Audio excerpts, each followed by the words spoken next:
আমরা প্রত্যেকেই চাই আমাদের ভবিষ্যৎ দিনগুলো যেন আমরা খুব ভালোভাবে কাটাতে পারি। সেই জন্য বর্তমান দিনগুলো কিন্তু আমরা সকাল থেকে রাত পর্যন্ত খুবই ব্যস্ত থাকি। আর কিভাবে ক্যালেন্ডারের একেকটা দিন যে আমাদের হাত থেকে ফুরিয়ে যাচ্ছে আমরা তো বুঝতেও পারছি না। কিন্তু সেই ভবিষ্যতের দিনগুলোকে তো আমরা দেখতেও পাচ্ছি না, অথচ আমরা দেখতে পাচ্ছি বর্তমানের দিনগুলো। সেই জন্য বর্তমানের দিনগুলোকে আগে আনন্দে ভরিয়ে রাখা উচিত। তো hello everyone, this is my another blog. আর দেখো সেই জন্য আমরা 4 বন্ধু মিলে বিকেল বিকেল বেরিয়েও পড়েছি ভিক্টোরিয়া যাওয়ার উদ্দেশ্যে। আর এখানে আমি টিকিটও কেটে নিয়েছি।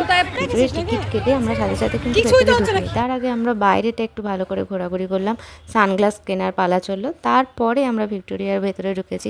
তো চলো লাইন দিয়ে এখন ভেতরে প্রবেশ করা যাক। আমরা শুধুমাত্র বাগানের প্রবেশের জন্যই টিকিট কেটেছিলাম। তো বাগানের টিকিটের প্রবেশ মূল্য ছিল 30 টাকা করে।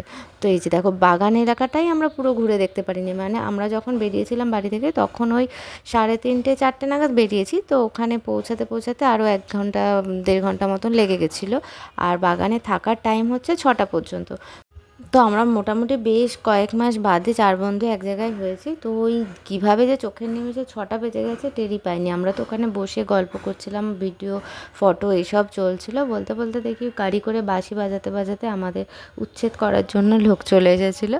তো যাই হোক, যেইটুকু সময় ছিলাম ওইটুকুনি তো খুবই ভালোভাবে এনজয় করেছি।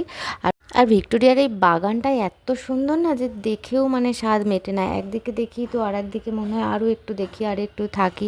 এত সুন্দর না, আশেপাশটা খুবই ভালো লাগে। মানে গাছ নিচের এই নুড়ি পাথরগুলো আমার তো খুবই ভালো লাগে এর উপর দিয়ে হাঁটতে।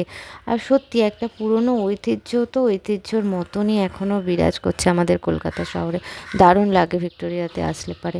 আর তারপরে আমাদের তো তাড়াতাড়ি বের করে দিয়েছে, কিন্তু আমাদের তো তখনও আর কি স্বাদ মেটেনি থাকা খাওয়া ঘোরার। তাই জন্য আমরা আবার ঘোড়ার গাড়িতে উঠে গেছি। ঘোড়ার গাড়িতে করে ওই এলাকাটা চারপাশটা একটুখানি ঘুরিয়ে দেখিয়ে দেয় আর কি। আমাদের দেখা, তবু আমরা একটু ঘোড়ার গাড়ি চড়বো বলেই শখ করে উঠলাম। আর এই ঘোড়ার গাড়ি কিন্তু ফিক্সড প্রাইস হচ্ছে 500 টাকা। তোমরা 4 জন উঠতে পারবে, 5 জনও ওঠে, মানে প্রাইস রেট একই 500 টাকা করে। তারপর আমরা ঘোড়ার গাড়ি চড়া হয়ে গেছে, দেন বাড়ি আসবো। তার আগে একটুখানি তো পেট পুজো করতেই হবে। অতক্ষণ ওই বাগানে মাঠে গড়াগড়ি খেয়েছি, হাসাহাসি করতে করতে তো পেটের অবস্থাও ব্যথা হয়ে গেছে, এবার পেটে খিদেও পেয়ে গেছে। তো চলো এখন আমরা এসে গেছি হলদিরামসে। হলদিরামসে এখানে কিছু খাবার অর্ডার করে নিই। তো আশেপাশটা দেখো, চকলেটগুলো এত সুন্দর দেখতে না, খুবই ভালো লাগে। আর আমরা এখানে যে যেরকম খাবো ওরকমই অর্ডার দিয়ে নিয়ে বসে গেছি। টেবিলও ফাঁকা পেয়ে গেছি। সাধারণত টেবিল ফাঁকা পেতে একটু টাইম লাগে, কিন্তু সেদিনকে মানে আমরা আসার পরপরই সাথে সাথে পেয়ে গেছিলাম একটা টেবিল 4 জনেরই সিটে। তো ভবিষ্যতের দিনগুলো তো চোখে দেখতে পাচ্ছি না, যাই হোক বর্তমানের একটা দিন কিন্তু এরকম মজা করে কাটিয়ে ফেললাম। তো নেক্সট ভিডিওতে তোমাদের সাথে আবার দেখা হবে। Tata, bye bye.